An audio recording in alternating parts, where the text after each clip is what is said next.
आपके चहेते कार्यक्रम उमंग कार्यक्रम में, जिसमें हम नन्हे मुन्ने बच्चों से बात करती हैं, उनकी अभिलाषाओं की, उनकी आकांक्षाओं की। कहने को तो प्रतिभा और योग्यताएं सभी में होती हैं, लेकिन उनको निखारने का काम किया जाता है अभिभावकों के द्वारा और अध्यापकों के द्वारा। आज इस कार्यक्रम में हमारे साथ जो प्रतिभाएं जुड़ रही हैं, उनके जीवन में भी अध्यापकों का, अभिभावकों का विशेष महत्व रहा है। उन्हें इस प्लेटफॉर्म पर लाने में अध्यापकों का विशेष योगदान रहा है। ज़्यादा समय न लेते हुए मिलवाते हैं आपको हमारे आज के नन्हे मुन्ने बच्चों से और उन्हीं से जानते हैं उनका परिचय। जी नमस्कार, मेरा नाम वैभवी शर्मा है। मैं राजकीय वरिष्ठ माध्यमिक विद्यालय शिरगांव, जिला सिरमौर में कक्षा 9वीं की छात्र हूँ। मुझे पढ़ना बहुत पसंद है और मुझे भाषण प्रतियोगिताओं में भाग लेना भी बहुत पसंद है। साथ ही साथ मुझे गाने का भी बहुत शौक है। बहुत बहुत स्वागत है आपका वैभवी जी। आपसे जानना चाहेंगे। नमस्कार, मेरा नाम आरोही ठाकुर है और मैं कक्षा 12वीं में राजकीय वरिष्ठ माध्यमिक पाठशाला शिरगांव, जो कि जिला सिरमौर में स्थित है, से शिक्षा ग्रहण करती हूँ। मुझे पढ़ने में बहुत ही ज़्यादा रुचि है और ख़ास तौर पर मुझे पॉलिटिकल साइंस और हिस्ट्री की किताबें पढ़ना ज़्यादा पसंद है। जी, आपकी हॉबीज़ के बारे में हम जान पा रहे हैं कि आपको पढ़ाई करना पसंद है और शायद कला में भी आपकी विशेष रुचि है। तो इस प्लेटफॉर्म के बारे में आपको कैसे पता चला और आपको यहाँ पर आने के लिए प्रोत्साहन किसने दिया? मैम, हमें यहाँ पर आने के लिए हमारे विद्यालय के प्रधानाचार्य महोदय श्री सुधीर शर्मा जी और विशेषकर हमारे अंग्रेजी के प्रवक्ता श्री दिलीप सिंह वर्मा जी, जो कि राज्य पुरस्कार से सम्मानित है, उन्होंने हमें यहाँ आने के लिए बहुत ज़्यादा प्रोत्साहित किया और अन्य अध्यापक गणों ने भी हमारा यहाँ पर आने के लिए बहुत ज़्यादा सहयोग किया। जी जी, और बहुत ज़रूरी होता है अगर कोई हमें इंस्पायर करता है, कोई मोटिवेट करता है किसी भी फील्ड में आगे बढ़ने के लिए, और अगर वो हमारे अध्यापक हों तो सोने पे सुहागा हो जाता है। जी, वैभवी जी, आपसे जानना चाहेंगे, आपने अपने स्कूल के बारे में हमें बताया, तो उसमें थोड़ा और हम जानना चाहेंगे। जो दर्शक हमें देख रहे हैं वो इस रीजन के बारे में भी जानना चाहेंगे, पर पहले अपने स्कूल के बारे में बताइए। मैम, हमारा स्कूल गिरी नदी के तट पर है। जी, यहाँ पर 3 जिलों के संगम होता है। यहाँ पर 3 जिलों के विद्यार्थी शिक्षा ग्रहण करने आते हैं। यहाँ न केवल सिरमौर जिला अपितु शिमला जिला तथा सोलन जिला के विद्यार्थी भी शिक्षा ग्रहण करने आते हैं। जी, तो अलग अलग रीजन से हम देख सकते हैं बच्चे आपके स्कूल में पढ़ने आते हैं, तो एक अमेलगमेशन होता है कल्चर का भी। तो अगर कल्चर की हम बात करें तो किस किस तरह के पकवान आपके रीजन में खाए जाते हैं, बनाए जाते हैं? मैम, हमारे इलाके में तरह तरह के त्यौहार मनाए जाते हैं तथा तरह तरह के त्योहारों में विशेष प्रकार के पकवान बनाए जाते हैं, जिसमें सिड्डू, पटांडे, लुश्के, पूड़े इत्यादि शामिल है। जी, तो क्या आप भी खाना बनाने में और खाना खिलाने में शौक रखती हैं? यस मैम, मुझे खाना बनाने तथा इन सब पकवानों को खाने का बहुत शौक है। जब मेरे मम्मा घर पे नहीं होते तो मैं भी उनकी तरह खाना बनाने की भरपूर कोशिश करती हूँ और मुझे खाना बनाना बहुत पसंद है। जी, और बहुत खूब, क्योंकि आजकल बच्चों में ये सब चीज़ें देखने को नहीं मिलती है। बच्चे ज़्यादातर अपने मोबाइल फ़ोन्स में या फिर लैपटॉप में इतने बिज़ी रहते हैं कि वो अपनी जो एक्स्ट्रा जो चीज़ें होती हैं, चाहे वो हाउस होल्ड चोर्स होते हैं या फिर किचन का काम होता है, उसमें ज़्यादा इंटरेस्ट भी नहीं दिखाते हैं। आरोही जी, आपसे भी हम जानना चाहेंगे कि जैसे शिरगांव की बात हुई है, तो उस रीजन के बारे में थोड़ा बताइए कि किस तरह की फसलें वहाँ उगाई जाती हैं। क्या आप भी फसलें उगाने में इंटरेस्ट रखती हैं? यस मैम, हमारे यहाँ पर कैश क्रॉप्स बहुत ही ज़्यादा उगाई जाती है। इसमें टमाटर हो गया और शिमला मिर्च हो गई और मैम फूल गोभी हो गई। मैम, इन फसलों का उत्पादन हमारे जो इलाके में बहुत ज़्यादा किया जाता है और यहाँ से जो सब्जियाँ हम उगाते हैं उनको दूसरी मंडियों में भी बाहर जाकर भेजा जाता है। और यहाँ पर कई प्रकार के हमारे इलाके में फूलों का भी उत्पादन किया जाता है और उन्हें भी बाहर की मंडियों में भेजा जाता है। जी, तो एक्सपोर्ट भी वहाँ से किया जाता है। और सिरमौर तो हिस्टोरिकली भी हिमाचल में अपना नाम रखता है। बहुत बड़ी बड़ी शख्सियतें वहाँ से आती हैं, चाहे हम वाई.एस. परमार जी की बात करें या फिर वैद्य सूरत सिंह जी की, गुलाब सिंह जी और मियाँ गुलाब चंद जी की अगर हम बात करें, तो बहुत सारे ऐसे नाम हैं जो सिरमौर इलाके से हमें सुनने को मिलते हैं। इतिहास में उनके नाम दर्ज हो चुके हैं। तो कुछ वहाँ का कुछ समझौता आंदोलन के बारे में हमने सुना था। अगर उस बारे में वैभवी जी आप थोड़ा उस पे प्रकाश डालना चाहें।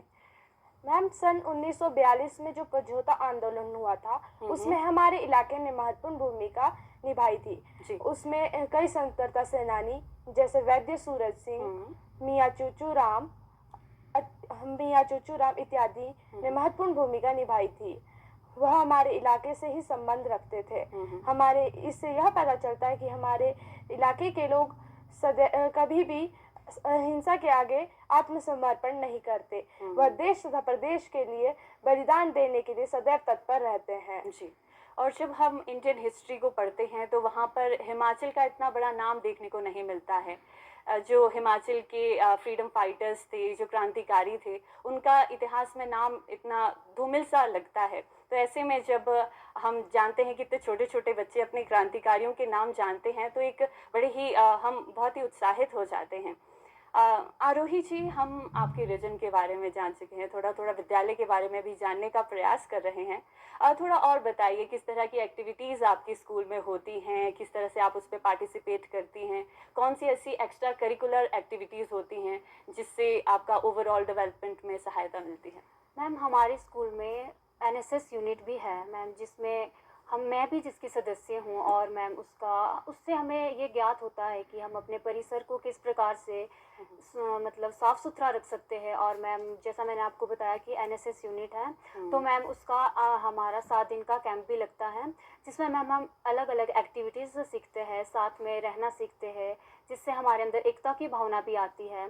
साथ में खाना बनाते हैं, खाते हैं। और ये मुझे बहुत ही अच्छा लगा कि हमारे स्कूल में भी एनएसएस यूनिट है।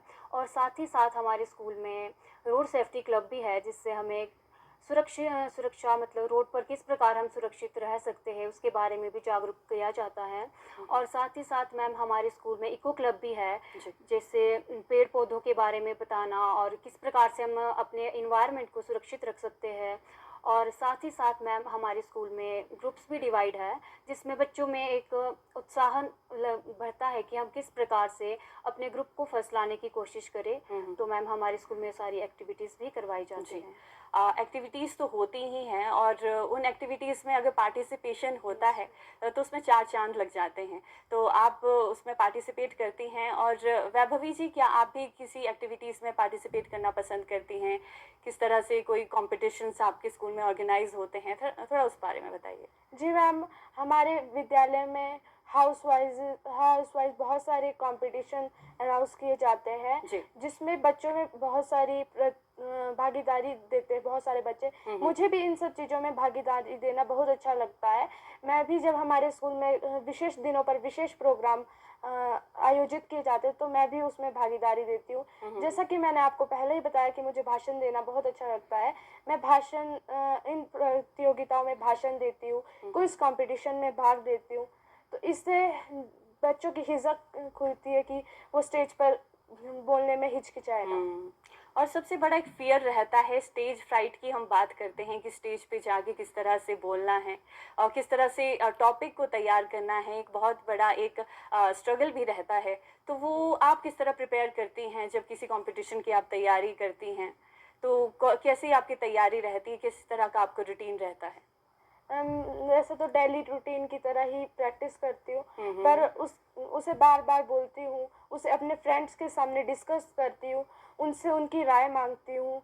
और इसी तरह प्रैक्टिस करते करते हिचक भी खुलती है और बार बार स्टेज पे बोलने से हमें डर भी बहुत कम लगता है। और जिस भी चीज़ को हम बार बार करते हैं तो फिर वो भय, वो डर ख़त्म हो जाता है। इको क्लब की हम बात कर रहे थे आपके स्कूल में, और रोड सेफ्टी को लेकर भी बहुत सारे कैंपेन भी चलाए जाते हैं, ट्री प्लांटेशन की बात होती है। तो आपसे जानना चाहेंगे, क्योंकि आज हम देखते हैं कि हमारे क्लाइमेट चेंज एक बहुत बड़ा एक जायंट हमारे सामने आज देखने को मिलता है। एज अ यंगस्टर और as a child of India, तो आपका क्या मानना है किस तरह से इस इतनी बड़ी प्रॉब्लम को डील किया जा सकता है? एनवायरनमेंट फ्रेंडली किस तरह हम बन सकते हैं? देखिए मैम, सबसे पहले तो ये होता है कि जितना भी कचरा होता है, चाहे वो प्लास्टिक हो, हमें उनको जलाना नहीं चाहिए, क्योंकि इससे हमारा एनवायरनमेंट और ज़्यादा पोल्यूशन फैलता है एनवायरनमेंट में। और जैसा कि देखा जाता है कि प्लास्टिक कई लोग जला देते हैं, उससे हमारा जो एनवायरनमेंट है वो बहुत ही ज़्यादा प्रदूषित होता है। तो हमें ज़्यादातर तो पेड़ों की कटाई नहीं करनी चाहिए। जैसा कि देखा जाता है कि हर वर्ष 5 जून को पर्यावरण दिवस मनाया जाता है। तो मैम, मेरा मानना है कि हमें हर दिन पर्यावरण दिवस की तरह मनाना चाहिए, और हमें प्लांटेशन तो करनी ही चाहिए। और हमारे विद्यालय में भी हमें इस बारे में जागरूक किया जाता है कि पेड़ पौधों की कम कटाई करनी चाहिए, और जितना ज़्यादा आपसे हो सके उतना ज़्यादा आप प्लांटेशन कीजिए। तो यही है।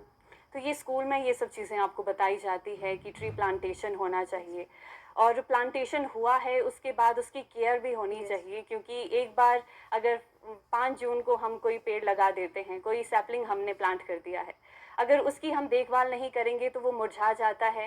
केवल एक दिन उसकी हमें केयर नहीं करनी है, पूरे वर्ष उसकी केयर होनी चाहिए, तभी वो एक पेड़ के रूप में हमें उपलब्ध हो सकता है। तो बहुत अच्छी चीज़ें स्कूल के लेवल पर हम देखते हैं सिखाई जाती हैं।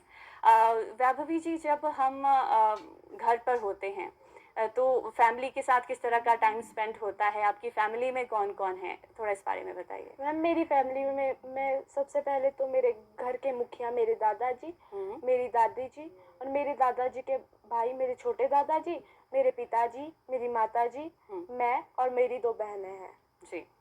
तो एक संयुक्त परिवार में आप रहती हैं, और आज के समय में जॉइंट फैमिली का जो सिस्टम है बहुत कम देखने को मिलता है, क्योंकि इसमें आपको क्या लगता है कि क्या पॉजिटिव्स होते हैं जब हम इतनी बड़ी फैमिली में रहते हैं?